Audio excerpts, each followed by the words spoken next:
সবাইকে শুভেচ্ছা জানিয়ে শুরু করছি আমরা আজকের পার্ট 2। সবাইকে রতনস বেসিক ইংলিশ গ্রামারের পক্ষ থেকে প্লাস রতনস প্রাইভেট সেন্টার এর পক্ষ থেকে শুভেচ্ছা। আজকে আমি আলোচনা করব হচ্ছে পার্ট 2।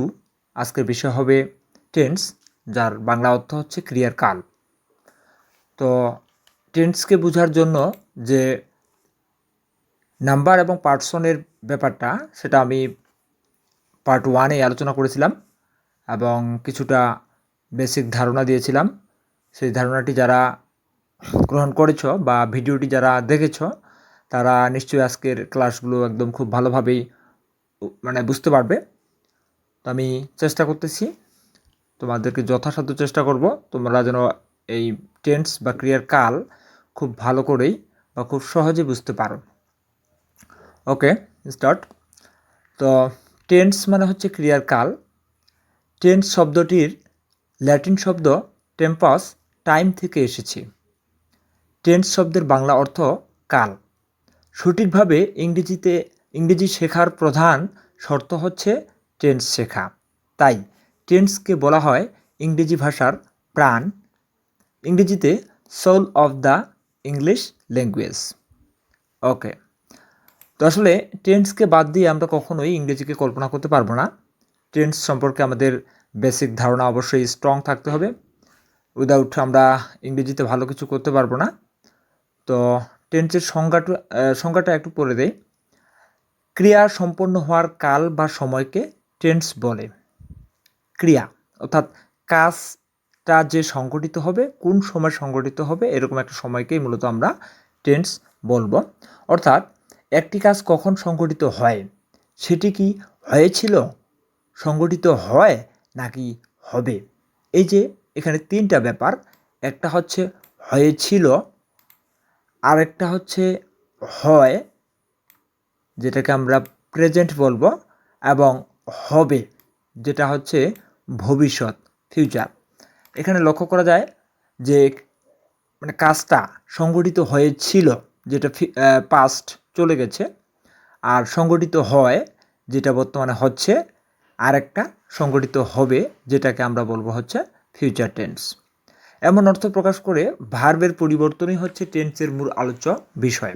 অর্থাৎ আমরা টেন্সের যে আলোচ্য বিষয় সেটা হচ্ছে ভার্বকে পরিবর্তন করব, এবং এই টেন্সের মাধ্যমেই ভার্বের পরিবর্তন হয়ে থাকে। টেন্সের বাংলা অর্থটি আমরা একটু জেনে নেই।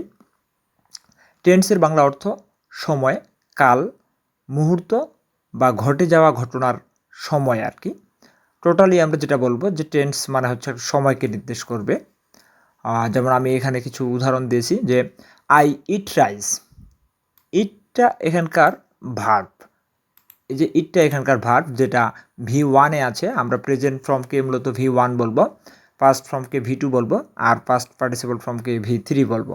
ওকে, ডান। এখানে ইটটা হচ্ছে V1, অর্থাৎ আই ইট রাইস, আমি ভাত খাই, মানে বর্তমান সময়, এটা হচ্ছে বর্তমান সময়। আর আই এট, এই যে ইট ভার্বটা এখানে এসে হয়ে গেছে এট, অর্থাৎ আমি ভাত খেয়েছিলাম। আচ্ছা, এখানে হয়ে গেল খেয়েছিলাম, তার মানে এটা হচ্ছে পাস্টে হয়ে গেল খেয়েছিলাম। আর আই উইল ইট রাইস, এখানে উইল আছে, উইলের পরে ভার্বের বেস ফর্ম আছে, যার জন্য হয়ে যাবে খাবো, অর্থাৎ আমি ভবিষ্যতে খাবো, এটা হচ্ছে ভবিষ্যৎকাল। তাহলে এই নিয়ম অনুযায়ী আমরা বুঝতে পারতেছি যে আই ইট রাইস, আমি ভাত খাই, এটা হচ্ছে প্রেজেন্ট। আই এট রাইস মানে ইটটা এট হয়ে গেল, মানে V2 হয়ে গেল। আমি ভাত খেয়েছিলাম, এটা হলো পাস্ট। আর আই উইল ইট রাইস, আমি ভাত খাবো, এটা হচ্ছে ফিউচার। ওকে, নোটটা দেখে নিই একটু, যে টেন্স মূলত কথা বলে ভার্বের পরিবর্তন নিয়ে। অর্থাৎ টেন্স মানেই সেন্টেন্সে ভার্বের পরিবর্তন। ভার্বের তিনটি ফর্ম, অর্থাৎ প্রেজেন্ট, পাস্ট এবং পাস্ট পার্টিসিপল, যা না জানলে টেন্স শেখা অনেকাংশে ব্যর্থ হয়ে যাবে। সো আমাদের প্রেজেন্ট ফর্ম, পাস্ট ফর্ম এবং পাস্ট পার্টিসিপল ফর্ম, এই ভার্বের যে 3টে ফর্ম আছে এগুলোকে অবশ্যই জানতে হবে। সেজন্য আমি আমার বইয়ের কনজুগেশন ভার্ব এর একটা নামক একটা লেসন যুক্ত করেছি, সেটি পড়ে নিতে পারো এবং পড়ে নিতে হবে আর কি, আমি সেটা পরে শো করব। ওকে, তো এবার আমরা জানবো, এবার জেনে নাও যে টেন্সের উৎপত্তি বা ইতিহাস। গতকাল মানে হচ্ছে গতকাল, ইয়েস্টারডে। গ্রামারের ভাষায় এটি পাস্ট টেন্স। আজ, টুডে। গ্রামারের ভাষায় এটি প্রেজেন্ট টেন্স। আগামীকাল, টুমরো। গ্রামারের ভাষায় এটি ফিউচার টেন্স। যার কারণে ইংরেজিতে আমরা টেন্স প্রধানত 3 প্রকার বলবো, যথা প্রেজেন্ট টেন্স মানে বর্তমানকাল, বর্তমান সময়কে নির্দেশ করে। পাস্ট টেন্স অতীতকাল, অতীত সময়কে নির্দেশ করে। ফিউচার টেন্স ভবিষ্যৎকাল, ভবিষ্যৎ সময়কে নির্দেশ করে। আবার প্রত্যেকটি টেন্সকে 4 ভাগে ভাগ করা যায়, যথা ইনডিফিনিট, এটার অন্য কথায় বলতে পারি সিম্পল টেন্স, মানে বাংলা অর্থ হচ্ছে সাধারণকাল। কন্টিনিউয়াস, প্রোগ্রেসিভ টেন্স, এটার বাংলা অর্থ হচ্ছে চলমান বা ঘটমান কাল। পারফেক্ট টেন্স, পুরাঘটিত কাল। পারফেক্ট কন্টিনিউয়াস টেন্স, পুরাঘটিত চলমান কাল। আচ্ছা, এবারে আমরা 12টি টেন্স এক নজরে, অ্যাট এ গ্লান্স, 12 সেন্স। তো 12টি টেন্সকে এক নজরে দেখে নিব। টেন্স, তো আমি এখানে প্রথমে পাস্ট টেন্স, অতীতটাকে একটু আগে নিয়েছি, তারপর হচ্ছে প্রেজেন্ট, তারপর হচ্ছে ফিউচার। দেখি প্রতিটি, এই টেন্সকে আমরা 3 ভাগে পাইলাম, past tense, present tense, future tense. এবারে পাস্ট টেন্সকে আমরা পাবো 4 ভাগে, অর্থাৎ past indefinite, past continuous, past perfect, past perfect continuous.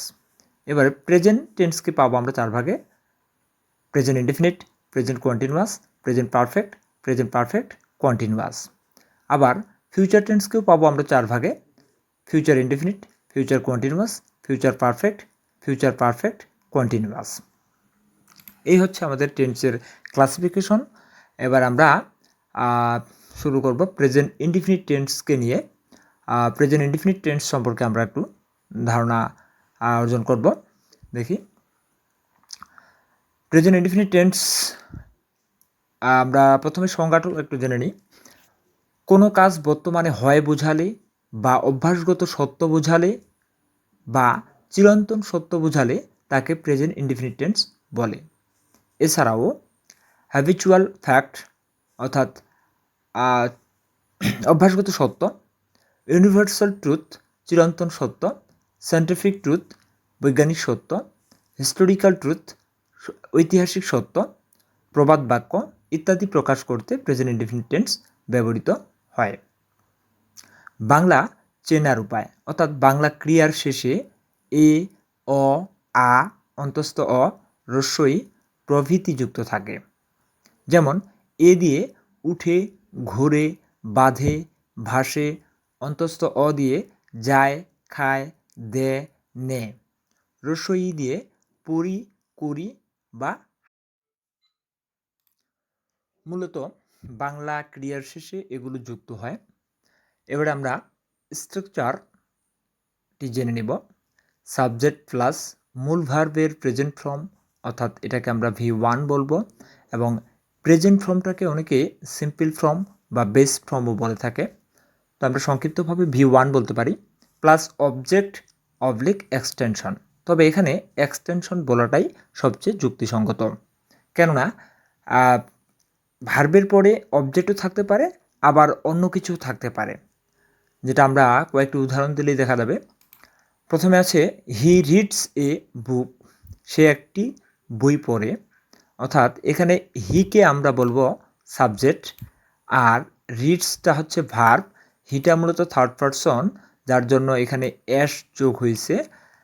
আমরা এটাকে এই ব্যাখ্যাটা একটু পড়ে দিব। এই বুকটা হচ্ছে এখানকার অবজেক্ট।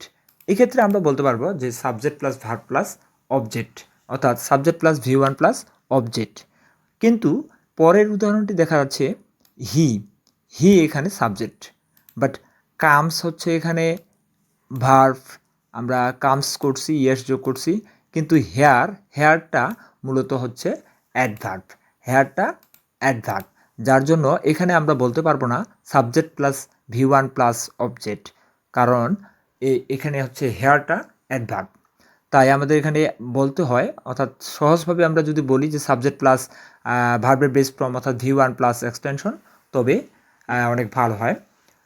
এরপর একটা হানি টেস্টেড সুইট, এখানে সুইটটা হচ্ছে অবজেক্টও না অ্যাডভার্বও না, এটা হচ্ছে একটা অ্যাডজেক্টিভ। সো সেক্ষেত্রেও আমরা বলতে পারি subject plus verb plus extension, মধু স্বাদে মিষ্টি। ওকে, আই মিস ইউ, আমি তোমাকে অনুভব বা মনে করি। রবি গোস টু মার্কেট, রবি বাজারে যায়। She sing a folk song, সে একটি লোকসঙ্গীত গায়। আচ্ছা, এখানে একটা নোট আছে, নোটটা না দেখলে নয়, যে যদি সাবজেক্টটি অর্থাৎ সেন্টেন্সের সাবজেক্টটি যদি third person singular number he, she, it কোনো ব্যক্তি, বস্তু, জায়গা বা প্রাণীর নাম বোঝায়, তাহলে ভার্বের শেষে এস বা এই যে এস বা ইএস যোগ হয়, এস বা ইএস যোগ হয়। আচ্ছা, তবে যেসব ভার্বের শেষে এস, এস ইস, সি ইস, এক্স এবং ও থাকে, শুধুমাত্র তাদের শেষে ইএস যোগ হয়। আচ্ছা, যোগ করতে হয়। ওকে, যেমন এখানে বলছে আই ওয়াচ, কিন্তু হি যদি বলি তাহলে বলতে হবে হি ওয়াচ। আই ফিনিশ, তাহলে হবে he finish. I fix, he fix. I go, he goes. I do, he does. Okay, আমি আরও সহজভাবে বলতে গেলে বলি যে যদি সাবজেক্টটি আমাদের থার্ড পারসন, আমি নাম্বার এবং পারসনে অনেক ভালো করে আলোচনা করেছিলাম যে আমি হচ্ছি ফার্স্ট পারসন, তুমি হচ্ছে সেকেন্ড পারসন, আমি হচ্ছি ফার্স্ট পারসন, তুমি হচ্ছ সেকেন্ড পারসন, আর আমি তুমি বাদ দিয়ে সবাই থার্ড পারসন। তো সেটা যদি সাবজেক্টটা যদি থার্ড পারসন সিঙ্গুলার নাম্বার হয়, তাহলে আমরা ভার্বের শেষে এস বা ইএস যোগ করব। অন্য কোনো সাবজেক্ট পাইলে, সাবজেক্ট মানে অন্য কোনো পাইলে, সেক্ষেত্রে আমরা ভার্বের শেষে এস বা ইএস যোগ করব না। আচ্ছা, দ্বন্দ্ব দূর করে নাও, এখানে একটা দ্বন্দ্ব আছে, যেটা ভার্বের শেষে যদি আমরা এস বা ইএস যোগ করি সিঙ্গুলার হয়, ভার্বটি অবশ্যই সিঙ্গুলার হয়ে যাবে। যেমন গোজ, রিডস, কামস, মেক্স, অ্যাসেট্রা। কিন্তু নাউনের সাথে যদি আমরা এস বা ইএস যোগ করি, তাহলে নাউনটি প্লুরাল হয়ে যাবে। যেমন বুকস মানে বইগুলো, পেন্স মানে হচ্ছে কলমগুলো, বয় মানে হচ্ছে বালকগুলো, মোবাইলস মানে হচ্ছে মোবাইলগুলো, অ্যাসেট্রা। এই এই হচ্ছে মোটামুটি একটা টেন্সের ধারণা, কিন্তু আরও কিছু স্ট্রাকচার রয়েছে যেগুলো না জানলে নয়। প্রথমে আরও কিছু স্ট্রাকচার আমরা জানব, যে অ্যাফার্মেটিভ সেন্টেন্স, হাবোধক বাক্যের যেটা আমরা আসলে আলোচনা করলাম সেটাই অ্যাফার্মেটিভ সেন্টেন্সে পড়ে। সাবজেক্ট প্লাস ভার্বের present form, base form V1 যেটাই বলি আমরা, প্লাস হচ্ছে অবজেক্ট অবলিক এক্সটেনশন। যেমন আই ইট রাইস, আমি ভাত খাই। আই লাইক ইউ, আমি তোমাকে পছন্দ করি। I like to sing a folk song, আমি লোকসঙ্গীত গাইতে পছন্দ করি। আই রিড এ নোভেল, সে একটি he reads a novel, he reads a novel, সে একটি উপন্যাস পড়ে। আচ্ছা, এখানে ব্যাপার হচ্ছে যখন আমি নেগেটিভ করতে যাব তখনই আমাদের যে সমস্যাটি হয়। আমি যদি এখন এই আই ইট রাইস, আমি ভাত খাই, এই বাক্যটিকে যদি নেগেটিভ করতে যাই, আমি ভাত খাই না বলবো। যদি আমি এখন বলি যে আই নট ইট রাইস, তাহলে কিন্তু ভুল হয়ে যাবে, যে অর্থাৎ আমি আই নট ইট রাইস বলতে পারবো না। এই নটটা আমরা এখানে শুধু শুধু ব্যবহার করতে পারবো না, এর সাথে অবশ্যই আমাদেরকে একটা কী নিতে হবে, অক্সিলারি ভার্ব নিতে হবে। অর্থাৎ এখানে আমাদের কি ব্যবহার করতে হবে, ডু ব্যবহার করতে হবে। সো এই জন্য আমরা নেগেটিভ যে স্ট্রাকচারটি আছে সেটি একটু পড়ে নেই।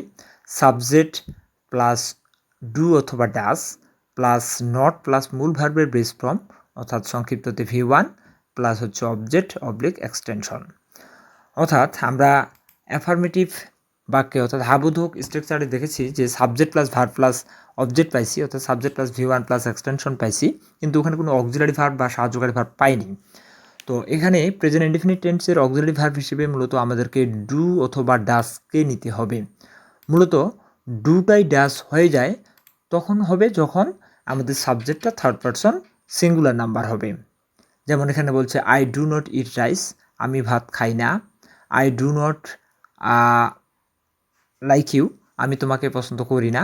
I don't like to sing a folk song, আমি লোকসঙ্গীত গাইতে পছন্দ করি না। Sorry, he does not read a novel, সে একটি উপন্যাস পড়ে না।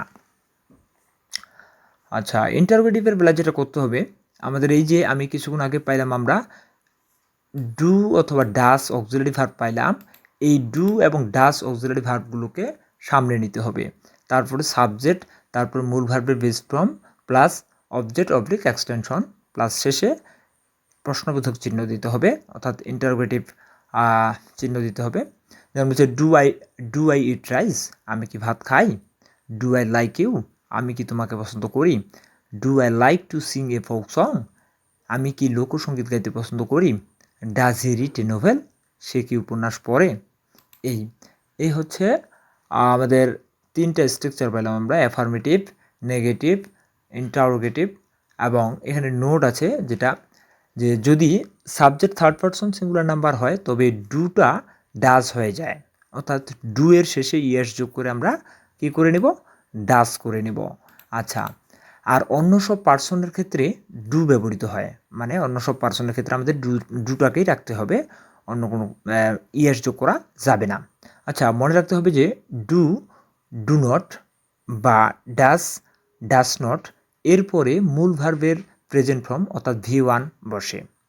কোনো সেন্টেন্সে ডু অথবা ডাস এবং কোনো ভার্বের সাথে এস বা ইয়েস যোগ থাকলে তা অবশ্যই প্রেজেন্ট ইনডেফিনিট টেন্স হবে, এটা মনে রাখতে হবে। নোটটি যদি আরও একটু ভালোভাবে বুঝতে চাই, যে যদি subject third person singular number হয় তবে ডুটা ডাস হয়ে যায়, আর অন্য সব পার্সনের ক্ষেত্রে ডু ব্যবহৃত হয়, অর্থাৎ ডুটাকে ডাস করতে হবে না। মনে রাখতে হবে যে ডু, ডু নট বা ডাস নট এরপরে মূল ভার্বের প্রেজেন্ট ফর্ম বসে। যেমন আমরা উদাহরণে দেখব, এই যে এখানে আমরা ডাস ব্যবহার করছি, অর্থাৎ ডাস একটা অক্সিলারি ভার্ব আমরা প্রেজেন্ট ইনডেফিনিট টেন্সের পাইছি, কিন্তু এখানে আমরা এই রিটের সাথে কখনোই এস বা ইএস যোগ করতে পারবো না। সো এটা অবশ্যই V1-এ থাকবে। ওকে, কোনো সেন্টেন্সে ডু বা ডাস এবং কোনো ভার্বের সাথে, মানে কোনো সেন্টেন্সে যখন আমরা ভার্ব পাবো এবং সেই ভার্বের সাথে যদি এস বা ইয়েস যোগ থাকে তাহলে তা অবশ্যই প্রেজেন্ট ইনডেফিনিট টেন্স হবে। তো এই হচ্ছে আমাদের প্রেজেন্ট ইনডেফিনিট টেন্সের মোটামুটি একটা ধারণা। তো আমাদের প্রেজেন্ট ইনডেফিনিট টেন্সের ব্যবহার সম্পর্কে একটু জানতে হবে। So be careful. Present indefinite টেন্সের ব্যবহার প্রথমে আমরা জেনে নিব টেন্স মেকার্স। এই যে টেন্স মেকার্সগুলো একটু জেনে নিব। সুনির্দিষ্ট সময় উল্লেখ না করে বাক্যে যদি always, often, usually, hardly, seldom, still, generally, normally, regularly, occasionally, sometimes, daily, frequently, at times, on Friday, on Sundays, every morning, day, week, month, year, time ইত্যাদি ব্যবহার করলে এগুলো যদি থাকে সেন্টেন্সটি অবশ্যই প্রেজেন্ট ইনডেফিনিট টেন্স হবে। তাহলে এইগুলো আমাদেরকে মুখস্থ করে নিতে হবে, যে এই যে উপরের সব ওয়ার্ডগুলো আছে অলওয়েজ, অফেন, ইউজুয়ালি, এগুলো যদি আমাদের কোনো সেন্টেন্সে থাকে তাহলে সেই সেন্টেন্সটি প্রেজেন্ট ইনডেফিনিট টেন্স হবে। আচ্ছা, তবে always, often, usually, hardly, seldom, still ইত্যাদি অ্যাডভার্বগুলো, এগুলো আসলে অ্যাডভার্ব, এই অ্যাডভার্বগুলো ইনডেফিনিট টেন্সের সাবজেক্ট, অর্থাৎ একটা সেন্টেন্সের সাবজেক্ট ও প্রিন্সিপাল ভার্ব অর্থাৎ মূল ভার্বের মাঝে ব্যবহৃত হয়। আমরা নিচের উদাহরণগুলো দেখলেই বুঝতে পারবো যে আসলে কিভাবে ব্যবহৃত হয়। যেমন বলছে হিটা একটা সাবজেক্ট, ইউজুয়ালি। আচ্ছা, হি ইউজুয়ালি, এই যে অ্যাডভার্বটা, he usually plays tennis twice a week, সে সচরাচর সপ্তাহে 2 দিন টেনিস খেলে। তাহলে ইউজুয়ালি এই অ্যাডজেক্টিভটা সাবজেক্ট এবং ভার্বের মাঝখানে বসছে। আর এখানে মনে রাখতে হবে যে হিটাকে আমরা থার্ড পারসন সিঙ্গুলার নাম্বার পেয়েছি, যার জন্য এই ভার্বের শেষে এস বা ইয়েস যোগ করেছি। ওকে, আচ্ছা, এট টাইমস এটা একটা অ্যাডভার্ব। হি লুজ হিজ টেম্পার, এটা অর্থটা একটু ভিন্ন হবে, যে মাঝে মাঝে সে রেগে যায়। ওকে, এট টাইমসকে দেখে আমরা বলবো যে এটা হচ্ছে প্রেজেন্ট ইনডিফিনিট টেন্স, প্লাস এখানে লুজ ইয়ার্স যোগ করা আছে লুজের সাথে। Okay, present indefinite tense. Akbar still work in the office, অর্থাৎ আকবর এখনও ওই অফিসেই কাজ করে।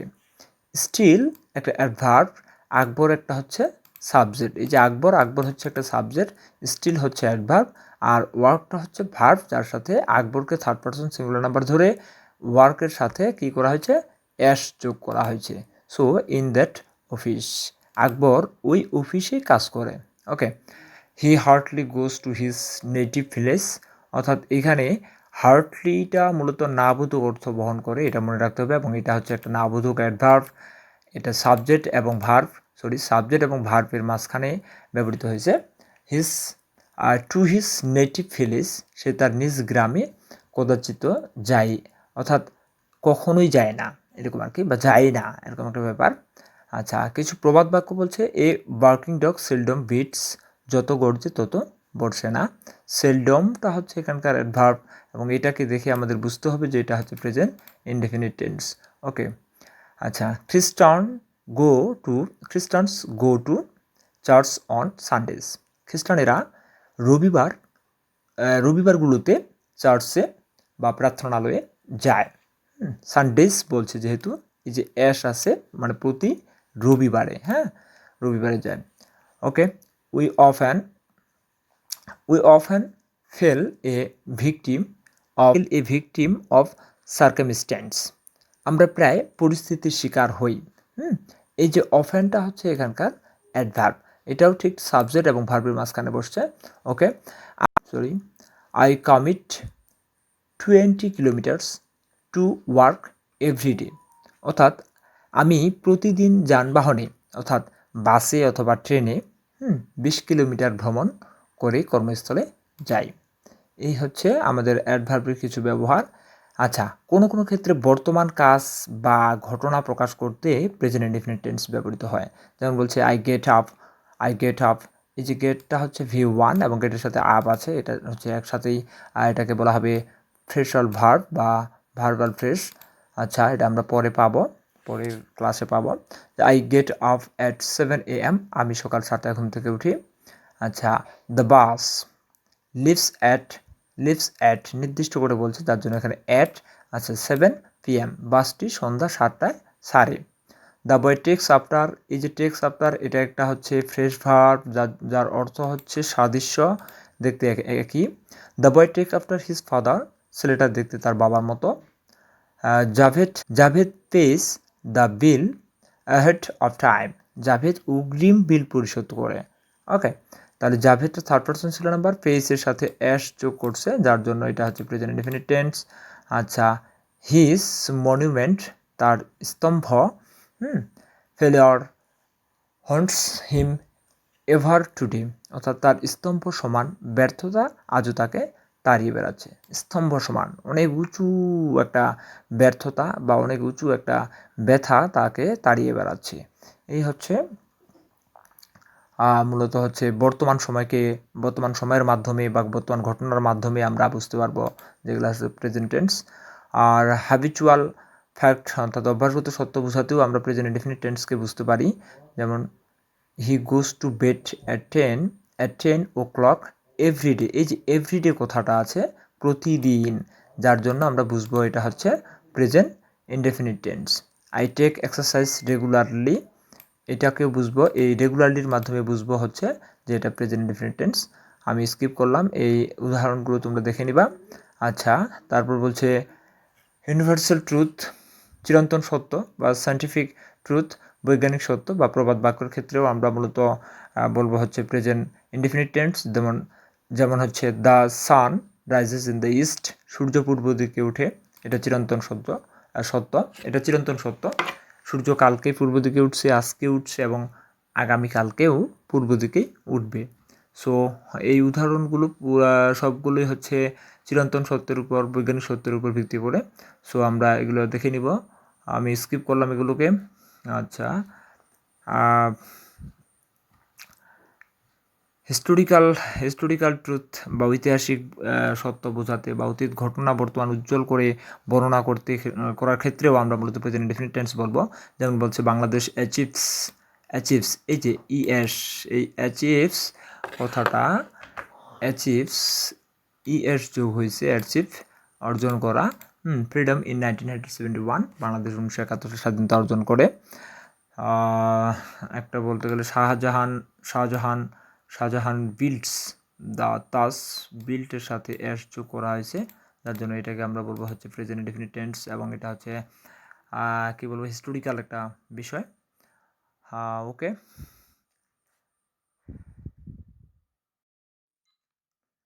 আচ্ছা, ইম্পারেটিভ সেন্টেন্স, অর্থাৎ যদি কখনো আমরা ইম্পারেটিভ সেন্টেন্স পাই বা অবজেক্টিভ সেন্টেন্সের ক্ষেত্রে মূলত প্রেজেন্ট ইনডেফিনিট টেন্স হয়। যেমন বলছে open the door, do it, post the letter, চিঠিটা পোস্ট করো। এই যে পোস্ট দ্য লেটার, পোস্ট কিন্তু V1, তাহলে এখানে মনে রাখতে হবে যে ইম্পারেটিভ সেন্টেন্স যখন ভার্বের বেস ফর্ম অর্থাৎ V1 দিয়ে শুরু হয়, তাহলে ইউটা এখানে উজ্জ্ব থাকে, এবং এখানে ধরে নিতে হবে ইউ পোস্ট দ্য লেটার, এবং সেটা হচ্ছে মানে এই ইউ সাবজেক্টটা উজ্জ্ব থাকে। সো সেটা হচ্ছে প্রেজেন্ট ইনডেফিনিট টেন্স। এবং মে গড বা may Allah bless you, may God bless you, may you live long, এগুলো অপারেটিভ সেন্টেন্সগুলো, এই অপারেটিভ সেন্টেন্সগুলো মূলত প্রেজেন্ট ইনডেফিনিট টেন্স। ওকে, দুটি চিরন্তন সত্য বাক্যে মানে বাক্য যদি থাকে হোয়েন দ্বারা যুক্ত হলে দুটোই প্রেজেন্ট ইনডেফিনিট টেন্স হয়। যেমন বলছে হোয়েন মেটাল বিকামস হট ইট এক্সপ্যান্ডস, অর্থাৎ ধাতু যখন উত্তপ্ত হয় তখন তা প্রসারিত হয়।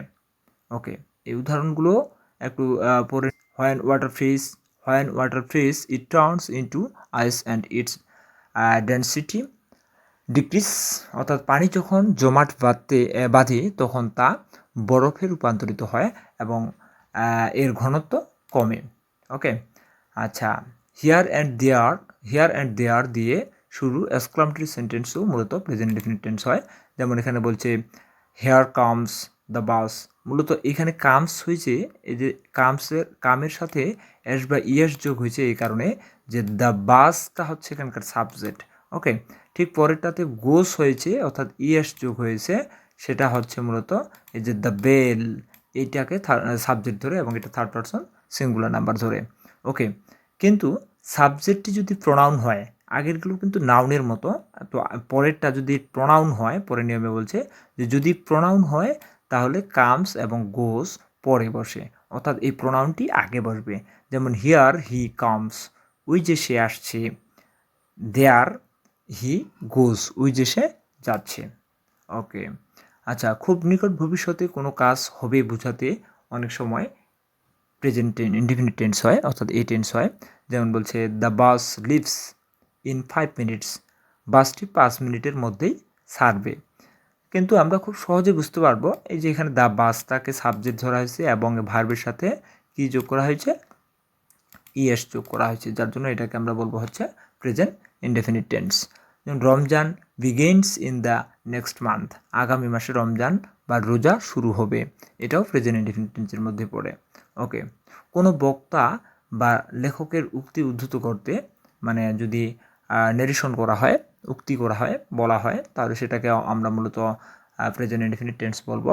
যেমন বলছে Shakespeare life is a tale told by an idiot, অর্থাৎ শেক্সপিয়র বলেন যে জীবন হচ্ছে কোনো বোকার বলা একটি গল্প। জীবন হচ্ছে কোনো বোকার বলা একটি গল্প। ওকে, এবারে বলছে লর্ড অ্যাক্টর বলেন power tends to corrupt and absolute power corrupts absolutely, অর্থাৎ লর্ড অ্যাক্টর বলেন ক্ষমতা দুর্নীতি প্রবল করে আর চরম ক্ষমতা সম্পূর্ণ দুর্নীতিগ্রস্ত করে। ওকে, আর গোল্ডস্মিথ বলেন হ্যান্ডসাম ইজ দ্য হ্যান্ডসাম ডাস, অর্থাৎ গোল্ডস্মিথ বলেন সুন্দরীরা যা করে তাই সুন্দর। আচ্ছা, আমি স্কিপ করলাম, এগুলো পড়ে নিতে হবে। এখন কথা হচ্ছে যে কিছু নোট আছে, এখানে নোট হচ্ছে কিছু কিছু ভার্ব আছে যেগুলোকে সাধারণত প্রেজেন্ট কন্টিনিউয়াসে ব্যবহার করা যায় না, মানে প্রেজেন্ট কন্টিনিউয়াস টেন্স হয় না, যেটা কেবল প্রেজেন্ট ইনডিফিনিট টেন্সেই ব্যবহৃত হয়। তো এই বিষয়ে আমরা প্রেজেন্ট কন্টিনিউয়াসে যখন আলোচনা করব তখন খুব ভালোভাবেই আমরা বুঝতে পারবো এবং অনেক সুন্দরভাবে ব্যাখ্যা দিয়ে বোঝার চেষ্টা করব। সেটা পার্ট 2 হবে, অর্থাৎ পার্ট 3 হবে, আমরা পার্ট 2তে আছি এই মুহূর্তে, সরি।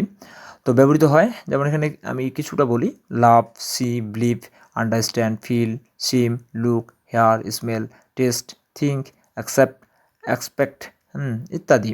এই যে ভার্বগুলো আছে এই ভার্বগুলো কখনোই প্রেজেন্ট কন্টিনিউয়াস টেন্সে ব্যবহৃত হয় না।